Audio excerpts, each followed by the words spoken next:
Hello and welcome to another episode of Kia Electric News, your weekly roundup of EV news from Kia, Hyundai and Genesis. In case you missed them, this week I did two videos. On Monday I did a video on the end of life of Kia Connect in the EU and UK and the fact that you've been now forced to use the new Kia app instead. I also created a playlist of all of my Kia app tips and tricks videos as a resource for those who are baffled by the new app. A link to that playlist is above. Please bear in mind that I do discuss bugs in some of these videos, like the miles kilometre bug, which has now been fixed for over a month, and a few other things.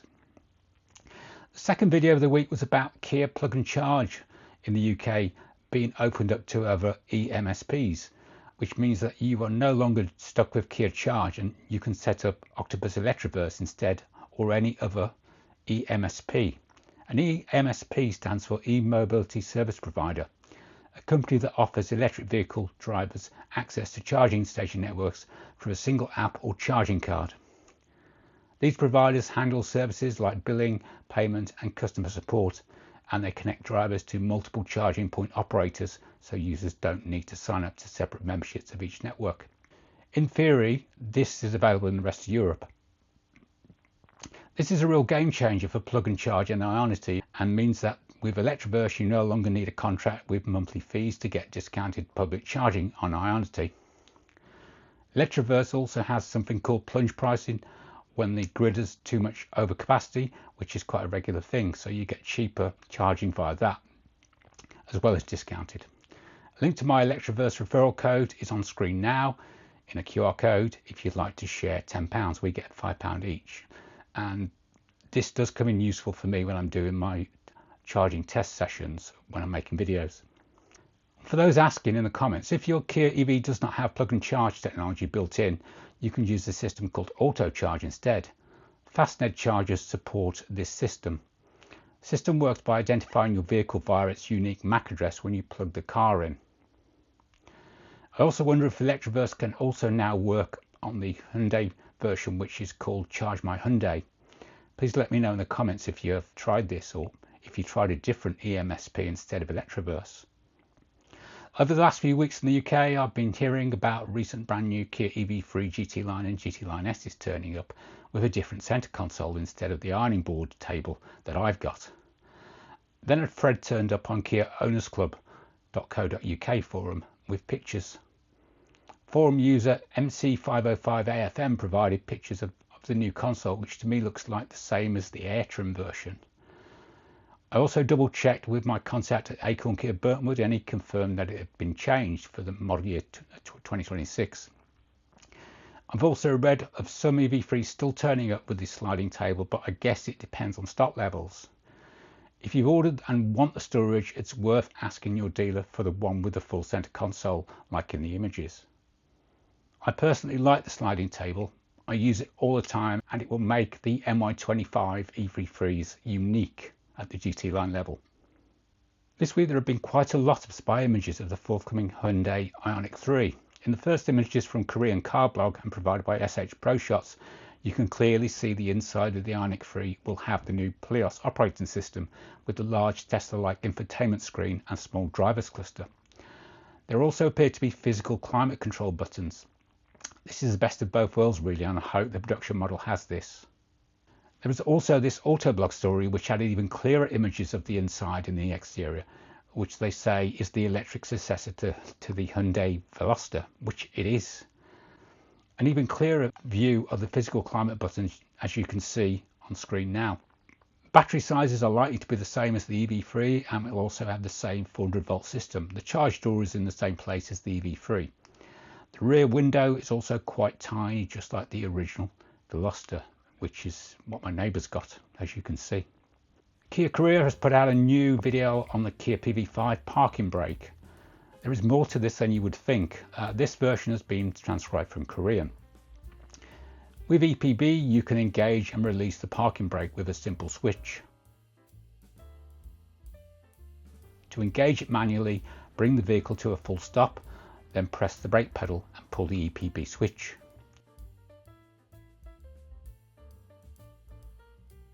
Press the brake pedal and push the switch to release it. While auto hold is activated, turning off the vehicle or shifting it to P on slope automatically engages the parking brake. Shifting out of P automatically deactivates electronic parking brake. If braking with the pedal is difficult, pull the switch to slow the vehicle. The brake only engages whilst the switch is being pulled. In emergencies, the braking distances for the brake pedal and the EPB may differ. For safety, use only in emergencies.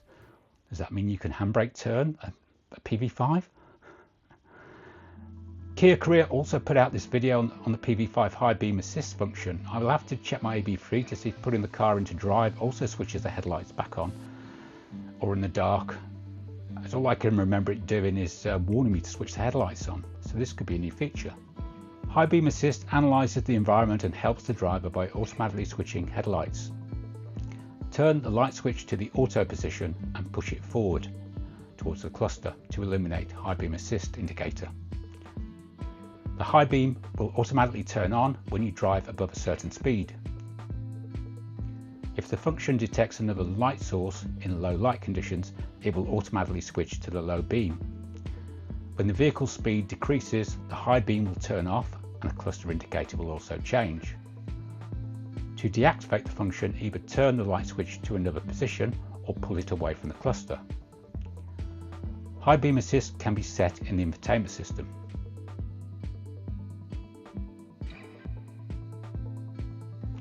If you need to turn the light switch off, first shift to P. Then engage the electronic parking brake and turn the light switch to off position.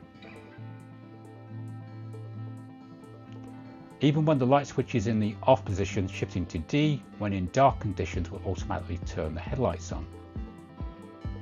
To turn the headlights off while the switch is in the off position, first shift to P.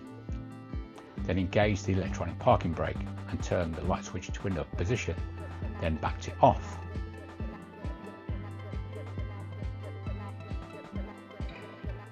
Korean Car Blog reports that Hyundai Australia confirms that the Elexio, the Chinese-built electric SUV, is due to launch in early 2026, so it is coming to Australia. I mean, it did for the EV5, so could it mean it's coming elsewhere in the world? Probably. This is from the Hyundai press release. Hyundai Motor Company, through its Chinese joint venture with Beijing Hyundai, launches the Elexio, an all-new electric SUV tailored for the Chinese market. Elexio is competitively priced and offers family-centric design, superb safety, impressive 722 km range on the CLTC cycle, which is over 500 km WLTP, and smart features. Built on the EGMP platform, Elexio sets the foundation for Hyundai Motor's long-term view energy vehicle, or NEVs, strategy and electrification plans in China and beyond. Elexio will launch locally in Australia in early 2026. Our Australian correspondent Gary Buck has sent me the results of his annual Kia EV Owners Club Australia survey. The Kia EV Owners Club of Australis, or KEVOCA, has over 400 members, and we carry out regular surveys of our members, including this, our second annual survey. Over 200 Kia EV owners completed the survey. Gary says some surprises: 90% of owners are new to Kia, big move from Subaru to EV5, and some drivers doing 4,000 kilometers per week. Kia would also appear to have some way to go in its service ratings. Looking at the tyre part of the survey, he says it's too early for many definitive conclusions other than that the EV6 info below. A relatively high number, nearly 9%, have procured a spare tyre. The spike in first tyre replaced includes many replacing punctured tyres. Almost every EV6 that has achieved over 50,000 kilometers from their tyres has had an alignment. Many note that they drive enthusiastically occasionally and all run their tyres at recommended or higher tyre pressures. Tyre brands are extremely variable. Under ICCU issues, 80% had no ICCU issues, with 15.6% with ICCU failures, and the rest with either 12-volt issues or warnings or potentially undiagnosed ICCU issues. Interestingly, 53.8% occurred during 2025, so the software update does not seem to be preventing it, which is what we guessed. 66.2% had no 12-volt issues at all, traction battery failure, and replacement is very rare also. Overall feedback, almost without exception, the feedback on the vehicles is extremely positive. The response to major failures, ICCU and 12 volt together with poor service experience, sees many new Kia buyers much less likely to buy another Kia. Matters that would make a material difference to existing Kia owners: 1. Some form of increased engagement with owners. They feel totally disconnected from the Kia organisation and network. 2. A commitment to improve service levels. This needs to have some meat on it and not just words. 3. Australia-wide fixed price servicing on all EVs. 4. Some transparency on ICCU and 12 volt issues with a commitment to remedy all issues for owners. This needs to include a rapid fix loan EV scheme that demonstrates Kia taking accountability, as they should. A link to the full PDF of Gary's 2025 annual survey can be found in the description. This week, Kia UK announced that Motability Operations and Kia have signed a memorandum of understanding to enhance accessible mobility and advance electrification of wheelchair accessible vehicles, or WAVs. Motability Operations Limited is the company which runs the Motability scheme in the UK.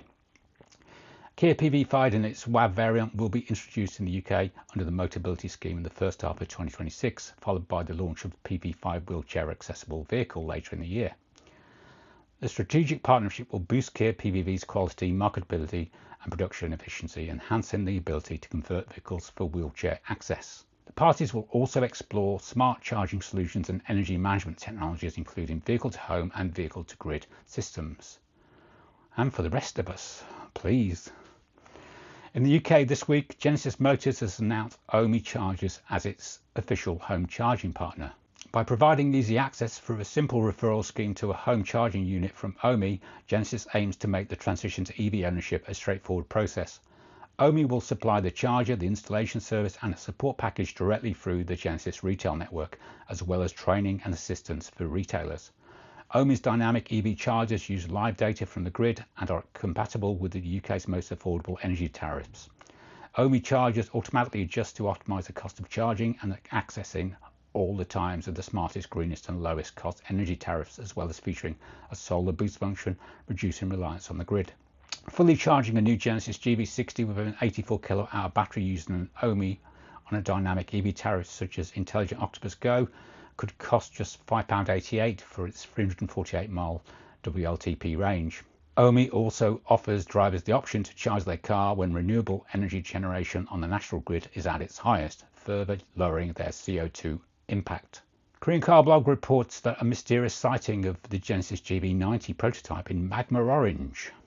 KCB says this: a prototype of Genesis' upcoming flagship SUV, the GV90, has reportedly been spotted by our colleagues at Healy TV, and with a totally unexpected twist, painted in a magma orange hue. While official Genesis communications haven't confirmed this colour or variant, the sighting prompts an intriguing question. Is Genesis preparing a high-performance version, perhaps under its emerging performance sub-brand, and does it make sense for such a luxury car? Well, they've done it for the rest of Kia and Hyundai, so why wouldn't they? A prototype painted in magma orange suggests a few possibilities. 1. Special trim limited edition colour. It may simply be a high visibility test car with a distinctive paint job for test and development, not necessarily signalling a full high performance variant. Automotive prototypes often use bold colour for tracking or photography. 2. Magma brand variant preview. Genesis Magma is Genesis' newly announced performance sub-brand, akin to BMW's M or Mercedes AMG, with a signature orange colour and heightened performance. The orange paint could be intentionally referencing this. 3. Performance version under consideration. If Genesis intends a high-performance Magma version of the GV90, perhaps the GV90 Magma, the orange prototype might be an early mule. 4. Marketing concept vehicle. Alternatively, a one-off promotional vehicle rather than volume production. Given the existence of the Magma program and the orange livery associated with it, notably in the Magma hypercar and other concepts, the second possibility is very plausible. This week, Hyundai Motor Group reports that it's opened a new European test facility to lead development of next generation technology. Square Campus is the most significant investment in R&D facilities at HMETC since the opening of the Round Campus in 2003. The investment in the facility underpins the development of innovative market-leading technologies and will play a vital role in the development of future Hyundai, Kia and Genesis models in Europe. Tyrone Johnson, Managing Director at Hyundai Motor Europe Technical Centre, said, "The extensive new capabilities of HMETC give us more independence and flexibility while creating exciting new opportunities for collaboration between our brands. Fundamentally, Square Campus will also support us as we continue to grow our market share in Europe, developing new vehicles and technologies designed around the needs of our customers." The 25,000 metre squared site is equipped with the largest semi-anechoic chamber within the group, allowing unrestricted noise, vibration and harshness, or NVH, and drive-by noise testing with complete independence from weather conditions. Highly advanced dyno facilities at Square Campus play a key role in development, allowing for the comprehensive testing of vehicles and individual components compatible with all-electric, hybrid and ICE powertrain applications. The facility is also equipped with a new EV charging lab, a state-of-the-art driving simulator, and new facilities for extended electronic system development, including over-the-air updates or OTA, cybersecurity and advanced driver assistance systems or ADAS. These industry-leading capabilities allow HMETC to test and validate every type of vehicle under real-world conditions, while developing future products tailored to the unique expectations of European customers. The investment at Square Campus forms an essential part of the group's strategy, underlying its position as a leader in advanced technologies. And finally, Kia has released two new PV5 promotional videos, one for the PV5 Passenger and one for the PV5 Cargo. Both videos show off the versatility of the new platform. The PV5 Passenger, your journey's made easy. For those who cherish every moment of life, we introduce our first PPV, a flexible mobility solution that helps your work and life flow seamlessly. With versatile space and smart features, built for easy living, the all-electric Kia PV5 Passenger is ready for every episode of your life.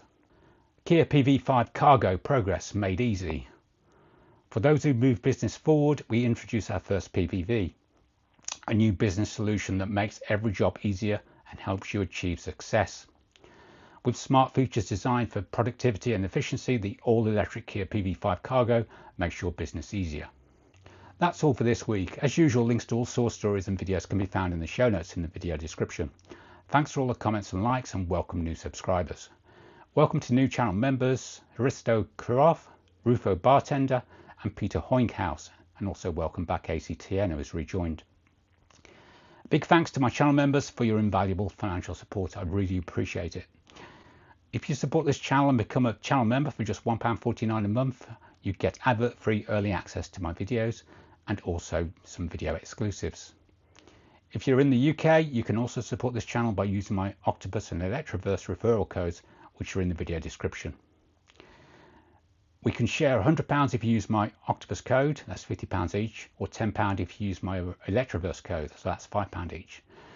You can also support this channel for free by just clicking subscribe if you haven't already. And if you really like the video, you can also show your appreciation by hitting the hype button, which not many people know about. Anyway, thanks for watching.